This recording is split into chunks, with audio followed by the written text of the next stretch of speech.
दिल दिया है जान भी देंगे, है वतन तेरे लिए। नमस्कार दोस्तों, जय हिंद, वंदे मातरम। आप सभी का स्वागत अभिनंदन है टीटी फैमिली शिक्षकों के परिवार जायसवाल कोचिंग सेंटर पर, पावर्ड बाई शिक्षा ही प्रकाश है।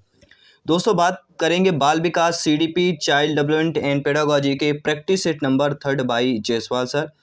इस प्रैक्टिस सेट में आपके सिलेबस के अकॉर्डिंग, आपके एग्जाम पैटर्न के अकॉर्डिंग हम यहाँ पे 30 इंपॉर्टेंट क्वेश्चन करने जा रहे हैं। 30 महत्वपूर्ण प्रश्न रहेंगे। आपके संपूर्ण सिलेबस का पूरा निचोड़ रहेगा, सीडीपी का पूरा निचोड़ रहेगा। और इसके पहले 2 प्रैक्टिस सेट ऑलरेडी कंप्लीट हो चुके हैं, जिसका आई बटन पे यहाँ पे ऑलरेडी आपको लिंक भी मिल जाएगा। प्रत्येक क्लास फ्री ऑफ कॉस्ट है, क्योंकि राष्ट्र हित में टीटी फैमिली है, शिक्षकों का परिवार है, आपका परिवार है। चलिए क्लास को कंटिन्यू करते हैं और जान लेते हैं इस प्रैक्टिस सेट में 30 में से आप लोगों का फीडबैक क्या है, आप लोगों का स्कोर क्या है। पहला प्रश्न आप लोगों की स्क्रीन पर है।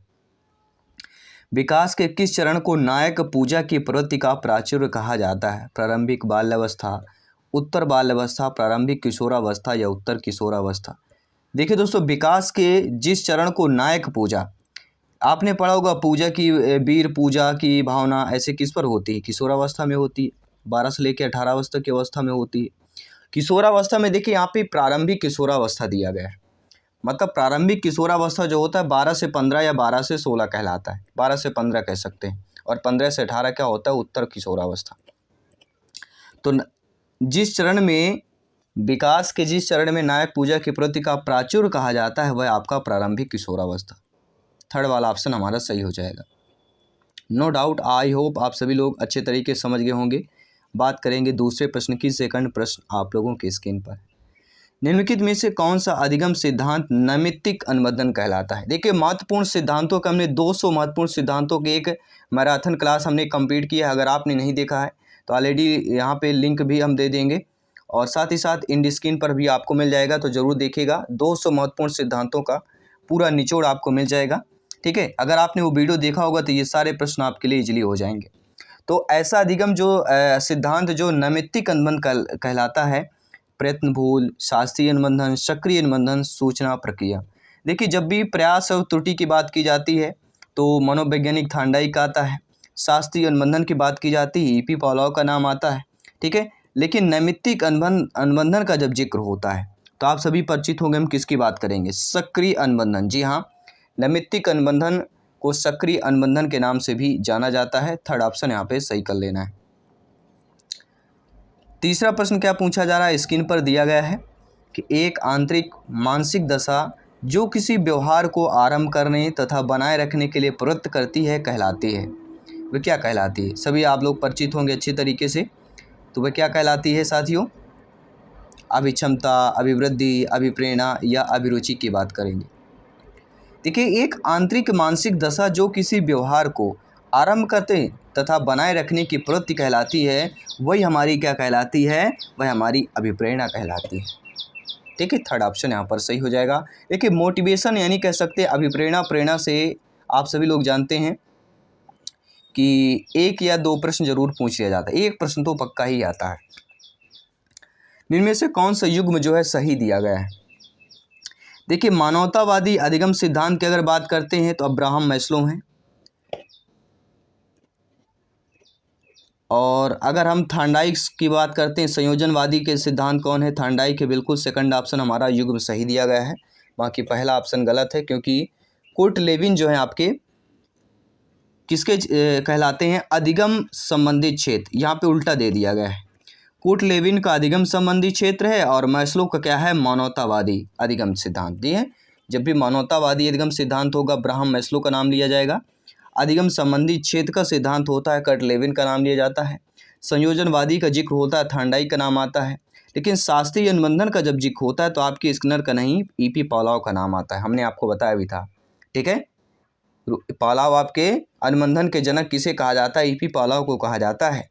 और पॉलाव कहाँ के मनोवैज्ञानिक है? एक रूसी मनोवैज्ञानिक है। शास्त्रीय अनुबंधन का सिद्धांत, संबंध प्रत्यावर्तन का सिद्धांत, इन्होंने किस पर प्रयोग किया था? पॉलाव ने कुत्ते पर प्रयोग किया था।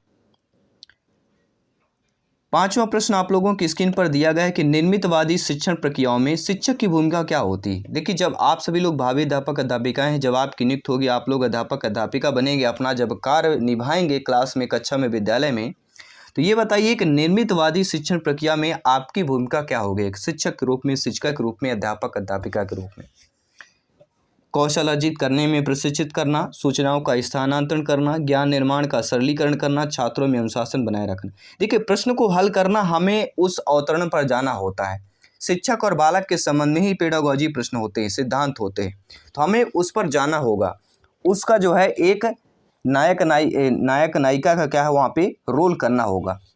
ठीक है, जैसे फिल्मों में रोल होता है ना, वैसे यहाँ पर भी रोल कर लेना। जब आप शिक्षक समझेंगे और ये जानिए कि हम बच्चों को पढ़ाने जा रहे हैं, उस संबंध से अगर आप लोग प्रश्न को देखेंगे तो आप 60% जो है आप वहीं पर आंसर आसान हो जाता है आपका। तो निर्मितवादी शिक्षण प्रक्रियाओं में जो शिक्षक की भूमिका होती है वह ज्ञान निर्माण का सरलीकरण होता है। ज्ञान का निर्माण करने का क्या होता है, सरलीकरण की बात करेंगे।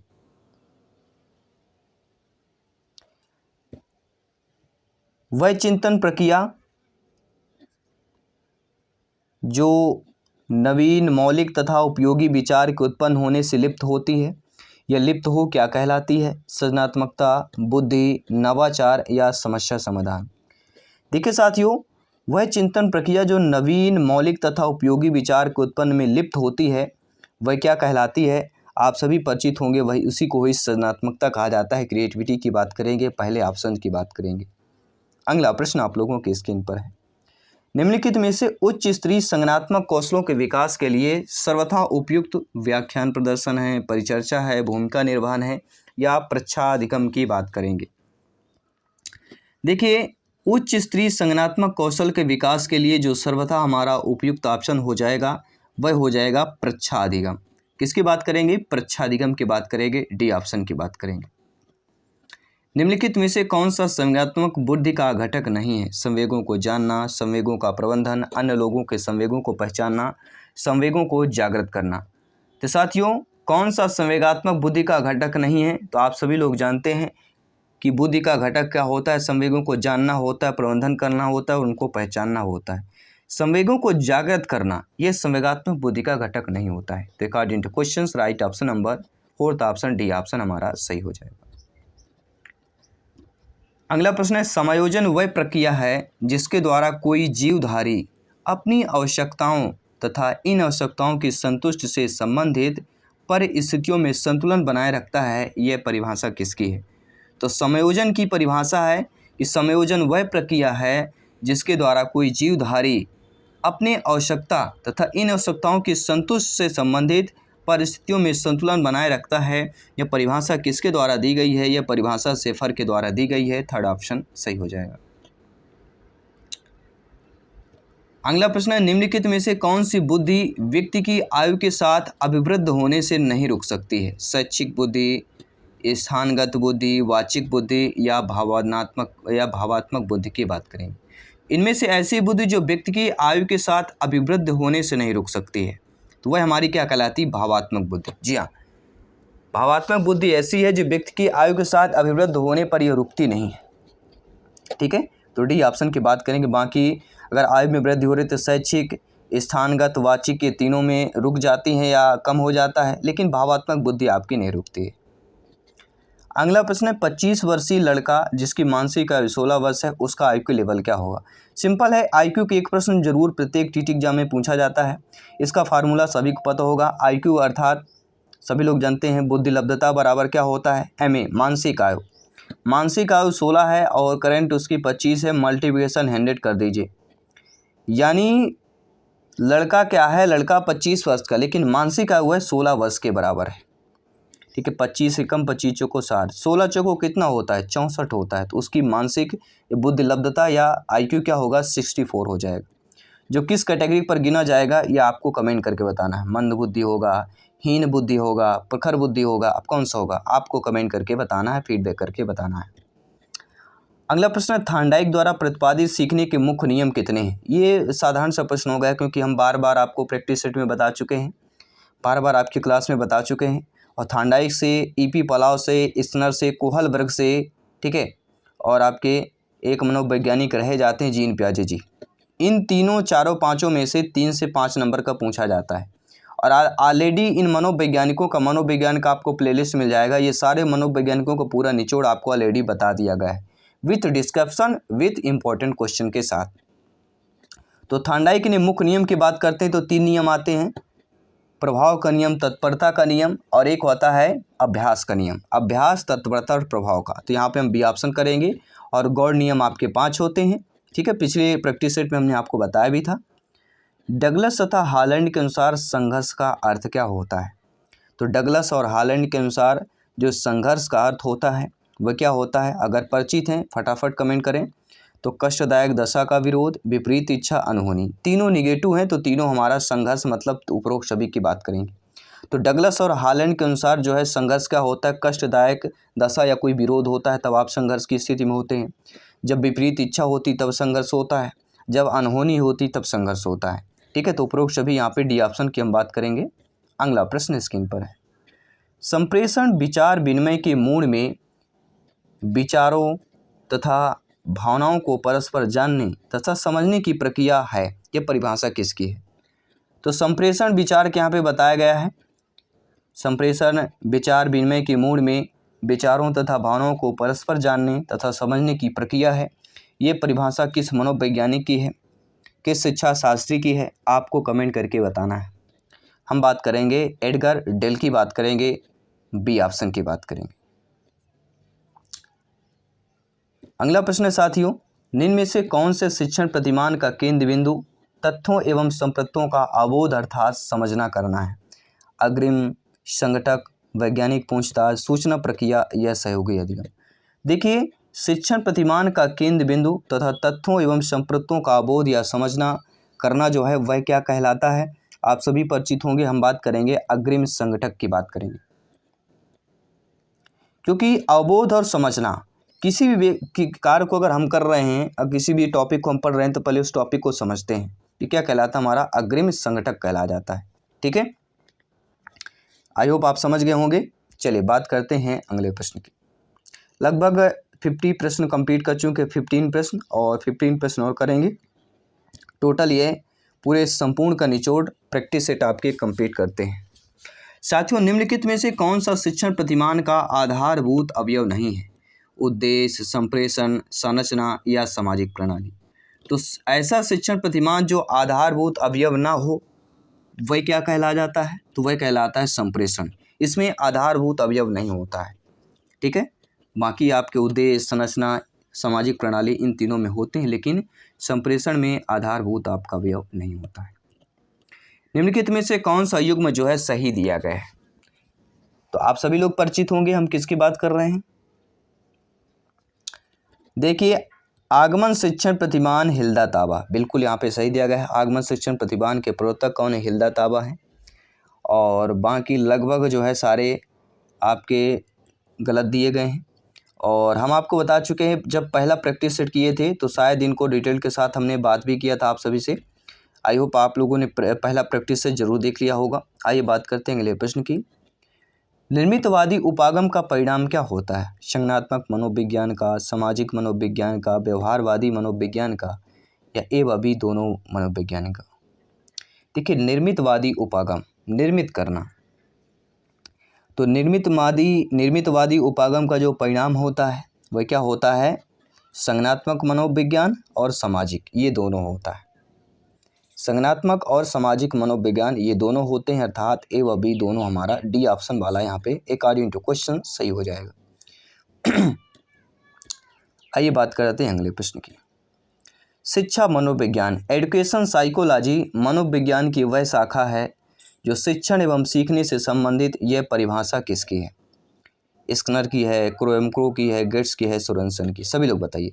शिक्षा मनोविज्ञान मनोविज्ञान की वह शाखा है जो शिक्षण एवं सीखने से संबंधित है। यह परिभाषा, यह स्टेटमेंट जिसकी कहलाती है वह आपके स्किनर महोदय की कहलाती है। और स्किनर महोदय ने किस पर प्रयोग किया है आपके मनोविज्ञान में? आपको कमेंट करके बताना है, फीडबैक करके बताना है। साथियों, शिक्षण और अधिक प्रभावी हो सकता है जबकि अधिगम शिक्षक द्वारा निर्देशित एवं नियंत्रित हो। अधिगमकर्ता को स्वयं करने की स्वायत्ता व नियंत्रण दिया जाए, शिक्षक तथ्यों की व्याख्या करने में केंद्रीय भूमिका का निर्वहन करे, या कह सकते हैं कक्षा कक्ष में शिक्षक निर्देशित विधियों का उपयोग किया जाए। तो शिक्षक और अधिक प्रभावी हो सकता है। आप सभी लोग भावी अध्यापक अध्यापिकाएं शिक्षक हैं, तो आप और अधिक प्रभावी हो सकते हैं। कैसे हो सकते हैं? जब कि अधिगमकर्ता को स्वयं करने की स्वायत्ता और नियंत्रण दिया जाए।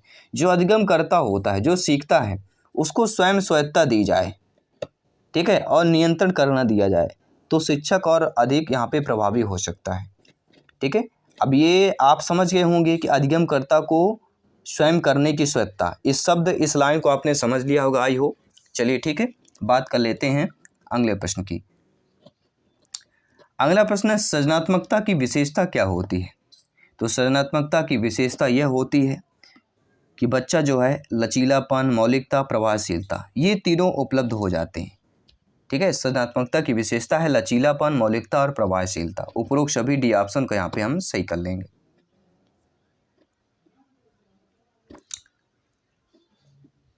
अगला प्रश्न है, मानव विकास कैसा होता है? मात्रात्मक होता है, गुणात्मक होता है, एक सीमा तक अमापनीय होता है, मात्रात्मक एवं गुणात्मक दोनों में होता है। देखिए, मानव विकास की बात कर रहे हैं, तो मानव विकास की बात हो रही है तो मात्रात्मक और गुणात्मक दोनों रूप में होता है। मानव विकास जो होता है मात्रात्मक में भी होता है और आपके गुणात्मक रूप में भी होता है, इन दोनों रूपों में होता है। विकासात्मक कार्य का सिद्धांत के प्रतिपादक हैं आपके गैसेल हैं, एरिक्सन हैं, हैविंगहर्स्ट हैं या कोहलबर्ग की बात करेंगे। देखिए, जब भी चिंपांजी की बात की जाती, बंदर की बात की जाती, कोहलबर्ग का नाम आता है, लेकिन जब भी विकासात्मक कार्य सिद्धांत के प्रतिपादन की बात की जाती है तो आप सभी जानते हैं हैविंगहर्स्ट का नाम आता है। यहाँ पे according two questions third option आप लोगों का सही हो जाएगा। एरिक्सन के विकास के सिद्धांतों में कितनी अवस्थाएं हैं? तो जब हम क्लास कर रहे थे ये एक प्रश्न कर चुके हैं। एरिक एरिक्सन की बात करें, विकास की इन्होंने 8 अवस्थाएं बताई हैं। ठीक है, एरिक्सन द्वारा प्रतिपादित व्यक्तित्व सिद्धांत में मनोसामाजिक विकास की 8 अवस्थाएं बताई हैं, और ये 8 अवस्थाएं कौन है ये पढ़ लीजिएगा, यहाँ से एक प्रश्न जरूर पूछा जाता है। सहसावस्था में ये पूछा जाता है कि विश्वास बनाम अविश्वास कौन सी किस अवस्था में है? तो सहसावस्था में होता है विश्वास बनाम अविश्वास।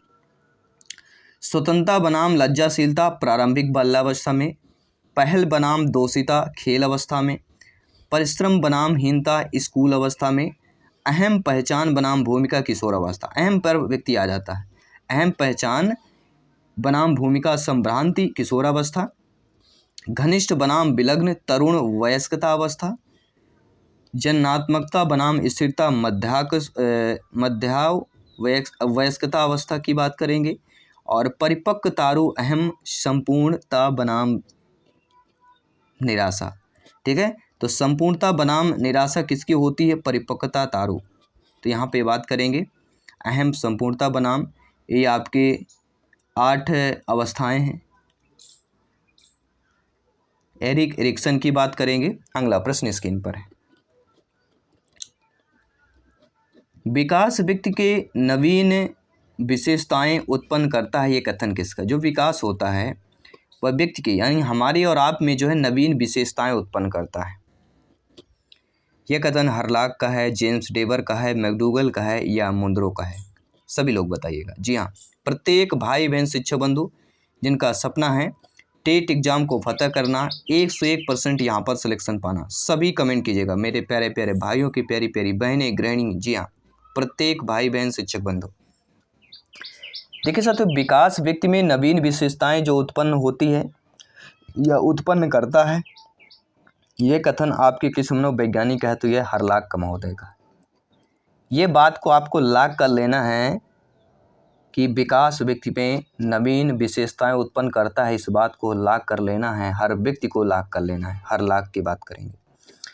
जिस प्रक्रिया से व्यक्ति मानव कल्याण के लिए परस्पर निर्भर होकर व्यवहार करना सीखता है वह प्रक्रिया भाषा विकास है, समाजीकरण है, व्यक्तित्व मूल्य है या इनमें से कोई नहीं।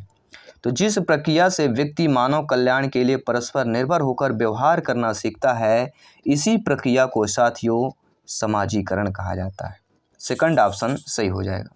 टेलीग्राम से जुड़िए, नोट्स पीडीएफ फाइल फ्री में प्राप्त कीजिए, नीचे लिंक दे दी गई है। साथ ही साथ इंस्टाग्राम फेसबुक पेज पर जरूर फॉलो कर लीजिएगा अपने TT family Jaiswal coaching centre को। अगला प्रश्न है, मानसिक स्वास्थ्य संपूर्ण व्यक्तित्व की पूर्ण तथा समरूप क्रिया है, यह परिभाषा किसकी हो जाती है? तो मानसिक स्वास्थ्य संपूर्ण व्यक्ति की पूर्ण तथा समरूप क्रिया है, यह परिभाषा, यह स्टेटमेंट जो हो जाती है आपके हेल्डफील्ड महोदय की हो जाती है। सेकंड ऑप्शन सही कर लेना। निम्न कथनों में से वृद्धि एवं विकास के बारे में कौन सा कथन सत्य दिया गया है? देखिए, जब भी वृद्धि और विकास का जिक्र होता है तो वृद्धि हमारा भौतिक होता है और विकास कैसा है? मनोवैज्ञानिक है। ये आपको पॉइंट याद रखना है। वृद्धि भौतिक होता है जबकि विकास क्या होता है? मनोवैज्ञानिक होता है। बी ऑप्शन हमारा सही दिया गया है। निम्नलिखित में से कौन सा कथन यहाँ पे सही नहीं दिया गया है? तो आप सभी लोग जानते हैं कि आंशिक पुनर्बलन सतत पुनर्बलन से ज़्यादा प्रभावी होता है। सतत पुनर्बलन आंशिक पुनर्बलन से ज़्यादा प्रभावी होता है। तो बी ऑप्शन गलत दिया गया है, क्योंकि हमारा पहला ऑप्शन सही है कि आंशिक पुनर्बलन सतत पुनर्बलन से ज़्यादा प्रभावी होता है। तो आंशिक पुनर्बलन यहाँ पे बेस्ट हो रहा है। और इस प्रैक्टिस सेट का तीसरा प्रश्न है कि एक बच्चे के सीखने के लिए बुनियादी शर्त क्या होती है? कोई भी बच्चा बालक बालिका सीखता है तो उसकी क्या कहते हैं? बुनियादी शर्त होनी चाहिए। और बुनियादी शर्त वह क्या होनी चाहिए? कि वह सीखने के लिए तैयार हो। आप पढ़ने के लिए तैयार हैं, यह शर्त है, ये हमारी भी शर्त है। अगर आप क्लास ज्वाइन करते हैं तो आपको पढ़ने के लिए तैयार होना पड़ेगा। ठीक है, आपको अपने सपने पूरा करने के लिए तैयार होना पड़ेगा। प्रिपरेशन 100% करने के लिए तैयार होना पड़ेगा। ठीक है, सभी कमेंट कीजिए अपना अपना फीडबैक। आउट ऑफ 30 में से आप लोगों का स्कोर क्या है? और इन स्क्रीन पर पिछले प्रैक्टिस सेट के साथ ही साथ मोस्ट इंपॉर्टेंट आपकी वीडियोज मिल जाएंगी। मैं आपके साथ जायसवाल सर जल्द मिलता हूँ आपकी अगली क्लास पर। सभी मित्रों को जय हिंद, वंदे मातरम, धन्यवाद सभी का।